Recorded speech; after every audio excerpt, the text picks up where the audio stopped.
ব্রাহ্মণবাড়িয়ার নবীনগরে গণসমাবেশে বক্তব্য দিতে গিয়ে বাংলাদেশ খেলাফত মজলিসের আমির মাওলানা মামুনুল হক বলেছেন, ১৯৭১ থেকে ২০২৪ পর্যন্ত যারাই দেশ পরিচালনা করেছেন তারা বিদেশি আধিপত্যের কাছে নতি স্বীকার করে সাধারণ মানুষের অধিকার রক্ষা করতে ব্যর্থ হয়েছেন।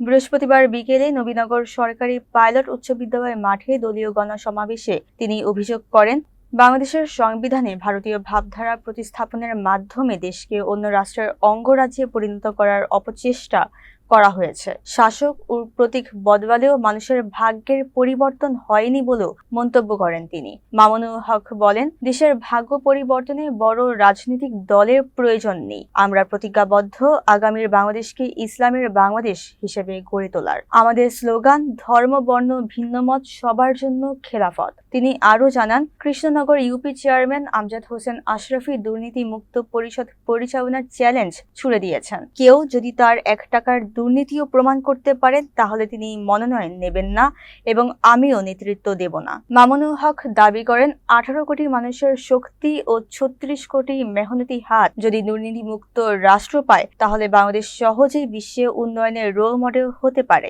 সমাবেশে সভাপতিত্ব করেন নবীনগর উপজেলা খেলাফত মজলিসের সভাপতি মুফতি আমজাদ হোসেন আশরাফি। এতে আরও বক্তব্য রাখেন কেন্দ্রীয় সাংগঠনিক সম্পাদক মুফতি মহসিনুল হাসান ও জেলা কমিটির সভাপতি মাওলানা আব্দুল আজিজ। সমাবেশে ব্রাহ্মণবাড়িয়া ৫ আসনে দলের প্রার্থী হিসেবে মুফতি আমজাদ হোসেন আশরাফি এবং ব্রাহ্মণবাড়িয়া ৪ আসনে আহমদ আলীর নাম ঘোষণা করেন মাওলানা মামুনুল হক। জাতীয় নির্বাচনে অংশগ্রহণ করে আপনাদের সমর্থনে যদি সংসদে যেতে পারি তো নবীনগরকে আর বাংলাদেশে কেউ দাঙ্গানগর বলতে পারবে না। ইনশাআল্লাহ ৪ বছর লাগবে না, শুধুমাত্র ৬ মাসের ভেতরেই প্রমাণ করব নবীনগর শান্তির নগর, নবীনগর নবীদের নগর, নবীনগর নবীদের ওয়ারিস আলেম ওলামাদের নগর, নবীনগর শিক্ষিত মানুষের নগর, নবীনগর উন্নয়নের নগর। আমার দেশের গার্মেন্টসে আমার বোনেরা, আমাদের ভাইয়েরা তারা মাথার ঘাম পায়ে ফেলে গার্মেন্টসে কাজ করে, তারা মেহনত করে উপার্জন করে, আর সেই উপার্জনের পয়সা দিয়ে তারা যখন চাল ডাল তেল নুন কিনতে যায় সেখান থেকে ভ্যাট কেটে সরকারের কোষাগার ভরা হয়।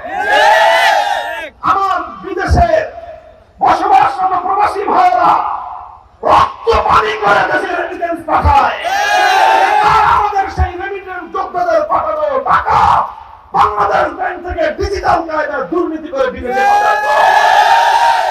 পাঠায়। গরিবরা মেহনত করে দেশ উন্নয়নের জন্য, শিল্পপতি বড় লোকরা আর বড় বড় রাজনৈতিক নেতারা দুর্নীতি করে দেশটাকে খোকলা করে রাখে।